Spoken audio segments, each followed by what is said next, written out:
Hi everybody, so I get lots of people asking me if I can improve the lamp, the Bright Betty. The Bright Betty is basically a kerosene lamp. I remember lamp oil is nothing more than a purified kerosene or a purified paraffin. It's the same stuff, it's just purer.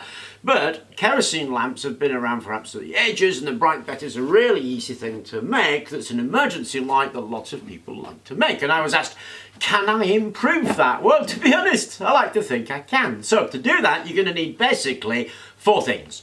You're going to need a tin of beans. You're going to need some of this mesh. This mesh is stainless steel mesh that you buy to keep the rats out of your house. It's on Amazon, I forget how much it is. It's a 1mm mesh and it's easy to get. This, of course, you're going to get down at your local store. So first things first, open it. Wash it. When you've done that, what you need to do is drill a set of 3 holes just around the rim. So you can see I've drilled some 6mm holes, 1, 2, 3. That's now finished. What we need to do is make the mantle or the shroud for it, and what we do for that is cut off a couple of sections of our stainless steel mesh.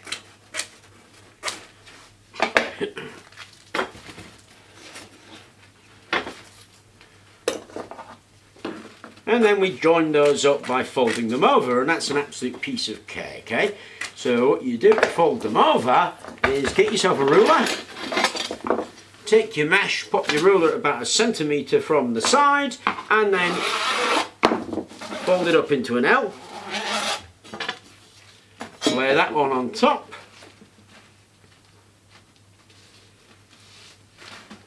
Fold it down.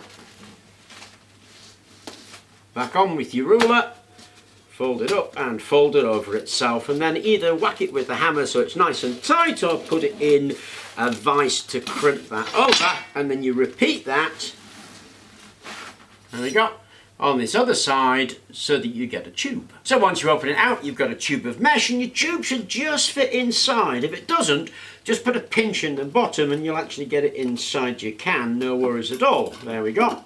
So it fits inside the can. Now we need a wick and a wick holder, and for the wick holder, a bit of copper pipe. So you cut off a section, I don't know, about that long of the copper pipe, and flare the end. Either just lever it out with a screwdriver, stick it in a lathe, or just saw it off and whack it with a hammer.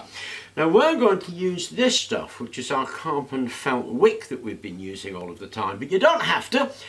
Any wick material will do. This is a Kevlar wick, you've got cotton wick, all kinds of wicks. We're going to use that. Take a section of that, stuff it down your copper pipe and cut the tail end so that that's our wick. We need a wick holder. For that, get a bit of cut, hang a wire and just bend it round like that. It's got a large foot and then it's got a smaller end so that the wick can actually drop in that smaller end. Now with this, you really want to be using lamp oil. Lamp oil, as I say, is a purified, refined paraffin stroke kerosene, which we don't have, so we're going to use paraffin stroke kerosene, which means it's going to be a little bit smokier than it should be. Put your kerosene in there, put your wick in there, give it a minute or 2 for it to actually soak up, and then find yourself a lighter. And you've got one, just light it. There we go. And then you can put your mesh over the top of it, like that. And then we're going to put the light out and have a look at it. Now that is a Bright Betty. You could, of course, not use this mesh. You could use a borosilicate glass tube, in which case it's going to be really, really bright, hey? Because you won't get the mesh in the way, cutting it out. Again, remember, we've used ordinary paraffin, which is why it's a bit smoky. Get some lamp oil, and that, well, that's one hell of a light. So, I hope you enjoyed the video. This isn't my idea, incidentally. It is just an argand lamp made from a bean can and some mesh. So it's going to be as bright as this. Anyway, hope you enjoyed the video. Thank you very much for watching. And please do remember to like and subscribe. That's awesome!